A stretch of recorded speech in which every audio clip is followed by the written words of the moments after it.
بسم الله الرحمن الرحيم الحمد لله رب العالمين وصلى الله وسلم وبارك وأنعم على عبده ورسوله الأمين وعلى آله وصحبه أجمعين ما بعد رب اشرح لي صدري ويسر لي أمري واحلل عقدة من لساني يفقه قولي يا رب العالمين. How to approach the Quran. I think we have taken the lessons on the goals of the Quran and abandoning the Quran. But what we want to talk about is when the Muslim grabs the Mus'haf, and the Mus'haf is the Quran. When the Muslim picks up the Mus'haf, what should be in their mind? What should be their motive? Rather, what is the holy motive or the Islamic motive behind picking up the words or the book that Allah's message is engulfed within, is within it? When we look at approaching the Quran, we should first look at the Quran being a book. The Quran being a book. And a book in Arabic is translated as al-kitab. It is translated as kitab.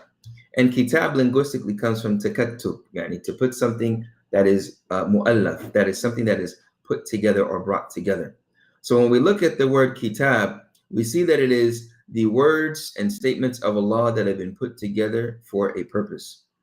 And the purpose of the Quran is supposed to coincide with the purpose of the Quran. The Muslim, when they approach the Quran, it should coincide with that purpose. So when you pick up any book, you pick up the book for a certain purpose, meaning that if I have a test in a week, or rather in a day, and I pick up the book for that subject matter, you find a lot of students, they'll pick up that book and read it, but are they reading for knowledge that within a 10-year time span, they're able to recall the knowledge from that book? Or are they reading that book just to pass the class?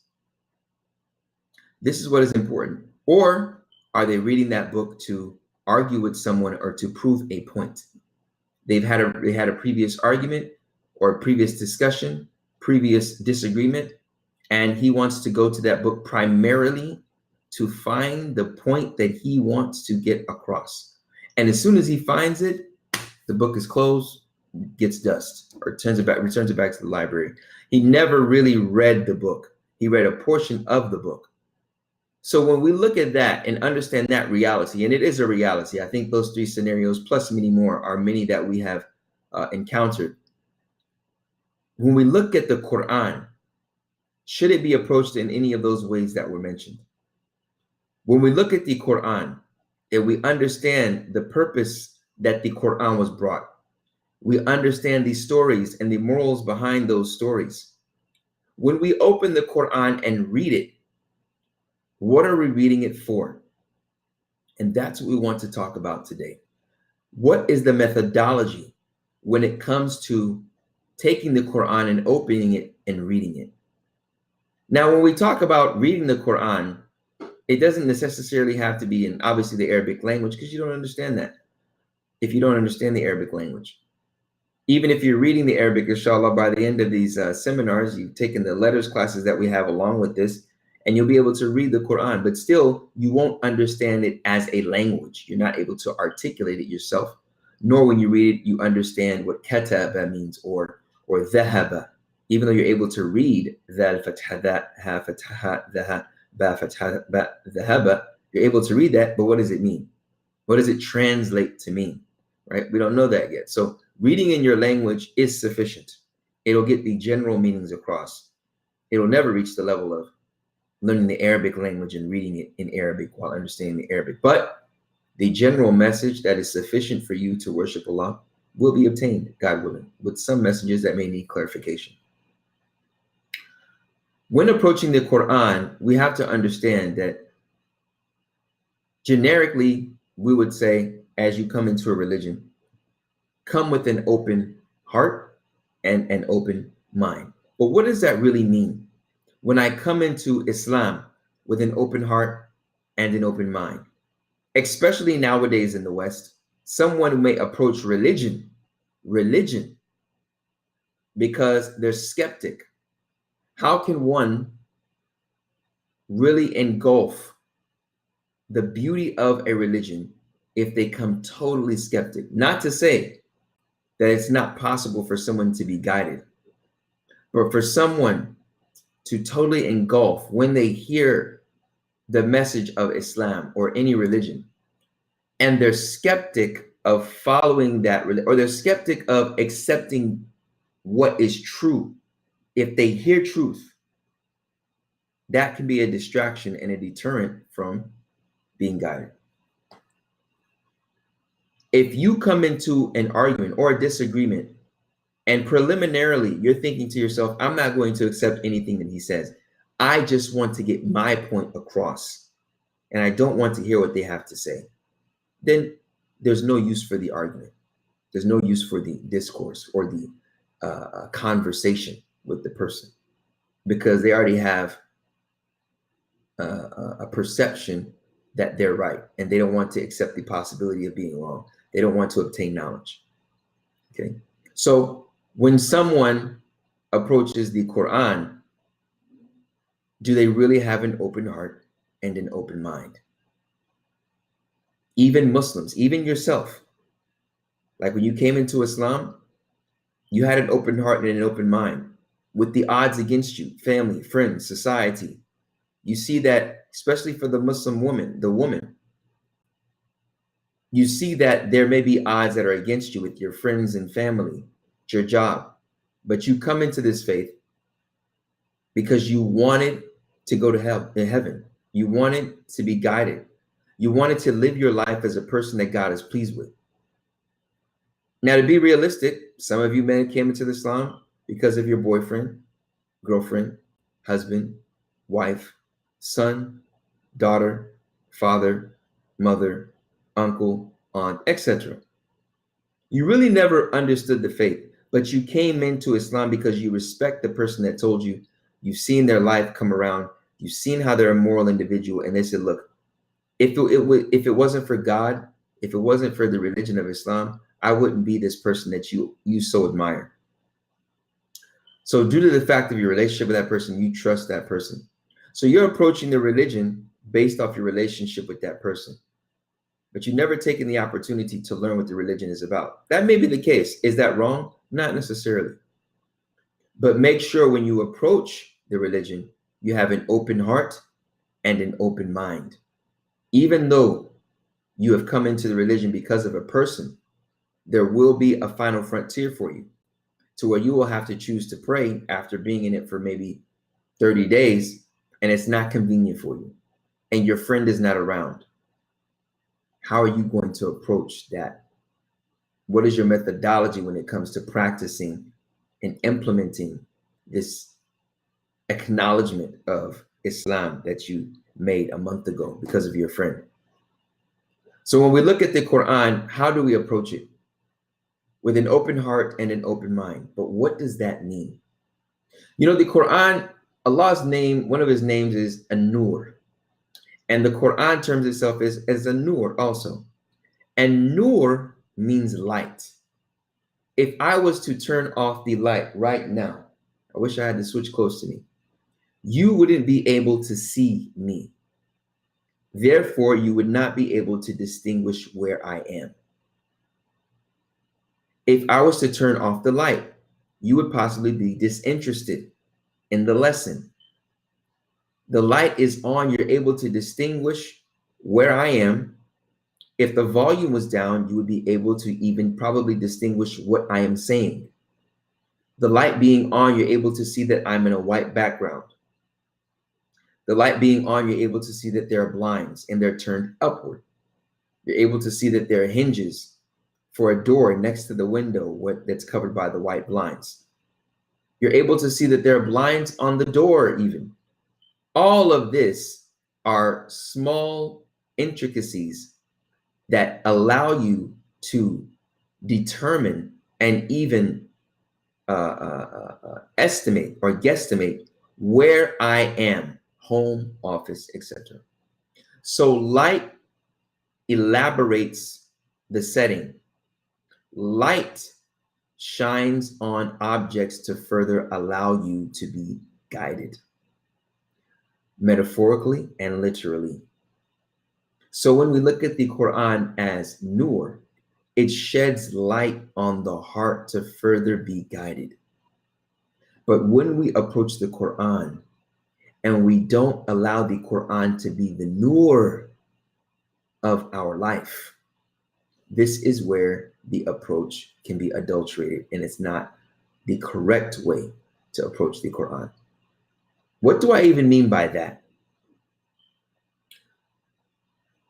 Example. Why do I have to get married in order to express my love for my spouse? Marriage is something that has been abused nowadays, and people don't value marriage. In society, someone says I'm married and wears a ring.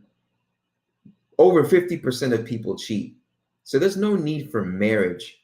Marriage, a ring on a finger, and filling out a sheet of paper does not prove the love of my wife, the love that I have for my wife, or the love that I have for my husband. It rather shackles me down in society and lessens my opportunities. So when it comes to that person making those claims and they come into Islam, they see in Islam that marriage is highly recommended and possibly even obligatory if one feels that they may fall into some problems. The person says, no, really, I see the message in the Quran, but I'm going to go ahead and go with this methodology. I mean, this girl that I've been with for 10 years, she wants to get married, but I really don't see the point. Are you using the Quran as a means of guidance for you? Because if it was nur, it sheds light on that which an area of your life there was darkness, there was confusion. When you see that the Quran, that's first. Secondly, when you see that the Quran contradicts what you say, you should automatically think that what you say or believe is faulty because the Quran comes from Allah. So approaching the Quran by understanding the Quran is from Allah, that means all those names and attributes that you know of him, from them, infinite knowledge. When he legislates something for you that's in the Quran and you never knew about it, and it differs from what your lifestyle or what you've done for 20 years, this is the final frontier for you. This is the challenge. Did you approach it wanting to hear a good message that coincides with what you think is good and what you think is evil? Or did you want to approach the Quran to learn what is good and what is truly evil? Two different approaches. The latter being the correct approach. Someone comes to the Quran and it says, Shahr Ramadan alladhi unzila fihi al-Quran. Well, Allah subhanahu wa ta'ala mentions that the Quran was revealed in the month of Ramadan. Well, Allah subhanahu wa ta'ala mentions that one should fast. And fasting is a sign of piety. Does one say to themselves that is physically able to fast, but eat 6 meals a day to keep their metabolism up and to stay fit? Do they say to themselves, well, no, I understand that message, but this is working for me. And to dedicate a whole month of a dry fast, I don't think that that's healthy. I don't think that that's healthy if I'm hungry. How can that hunger serve as a means to increase my spirituality? This is a problem. To where one uses their intellect as the litmus test to determine, or the yardstick to determine what is right and wrong. One may say, well, Allah has given us the natural inclination. He's given us the fitrah. You're exactly right. He's given you that raw material to feel guilty when lying. He's giving you that raw material to have a desire for the opposite gender. He's giving you that raw material to have a desire for food. But that raw material is just that. When you get a diamond out of the ground, is it the same clarity and sharpness that's on your ring? When you get gold, is it the same soft hardness as when it was taken out of the ground? No. That raw material must be confined and modified to fit and to be beautified. So your fitra is the same way. That natural inclination, those feelings, in Arabic, they call it the fitra, Fitrah. This is the raw material that you have, those desires for food. They call it the Maslow's hierarchy of needs, even, right? Food and drink. And then you have love, acceptance, okay? All those are characteristics of the fitra. But what kind of food do you eat? I remember one friend of mine, he told me when I was working, he said, man, a pork chop is your best friend. How in the world can you leave a pork chop? He couldn't grasp the fact that I was leaving a pork chop for God. God created the pork chop. How are you going to prohibit yourself from what God has created? God created heroin. Should I indulge in heroin? So when we look at this, Allah has created things, and if they're used in the right way, they'll be beneficial. God created electricity. He created water. If I was to pour water on this laptop right now, this webinar would cut off. So we use what God has given us in the right way. But how do I figure out the right way? By my intellect? This is the problem. I figured out the right way by what Allah has told me. And that's what I know, because I know He brought the message, and I know He's all knowledgeable, and I know if I follow His message, that's pleasing to Him. That is the approach. So when we approach the Quran, when seeing a message in the Quran, we approach it initially as we approach Allah. Because the Quran is the speech of Allah, and it's one of Allah's characteristics. So we approach it as we approach Allah subhanahu wa ta'ala, being that we come to it as a means of guidance. When we open it, we're ready to accept what it tells us. We hear and we obey. Secondly, we do not prefer our opinions or our opinions based off of our personal experiences and place that as truth when approaching the Quran. Because if we approach it as that in that manner, the Quran may contradict something that we may feel passionate about. And based on the fact that we've approached it as something supplemental to our belief system that has been established somewhere other than the Quran, that is a wrong way to approach the Quran. So when we approach the Quran with an open heart and an open mind, meaning that it is totally open, whatever comes in, it's going to accept. That's how we approach the Quran. So in this month of Ramadan, when reading the Quran, remember you're reading the words of Allah subhanahu wa ta'ala. And if that is the case, it is unadulterated, meaning it hasn't been changed. It is directly from God. It's the word of God. And you are deficient. You have emotions that can alter your decisions. You, based on your experiences, will say that there are certain truths that means that it should be universal. Your deficient self coming to something complete and perfect, you have to realize the contrast. When you realize the contrast and the difference, you will know how to properly medicate yourself with that which is perfect to help the imperfect.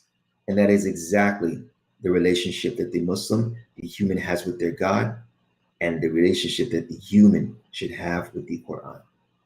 May Allah subhanahu wa ta'ala bless you all in this month of Ramadan and make you those that follow the Quran to the best of your ability. Will make you those that read the book of the Quran in order to understand the message that has been proclaimed by all of the prophets, primarily the Prophet sallallahu alaihi wasallam Muhammad. Will make you those that when reading the Quran, you ponder over its meanings and you ask Allah to make you to take out of your heart any disparagement or any tight feelings that you have in accepting any message in the Quran. May Allah subhanahu wa ta'ala make this day and all of the days that you may face a day of blessings and a day of guidance and a day of struggle and a day of appreciation. Assalamu alaikum wa rahmatullahi wa barakatuh. May the peace and blessings of Allah be upon you all. Thank you.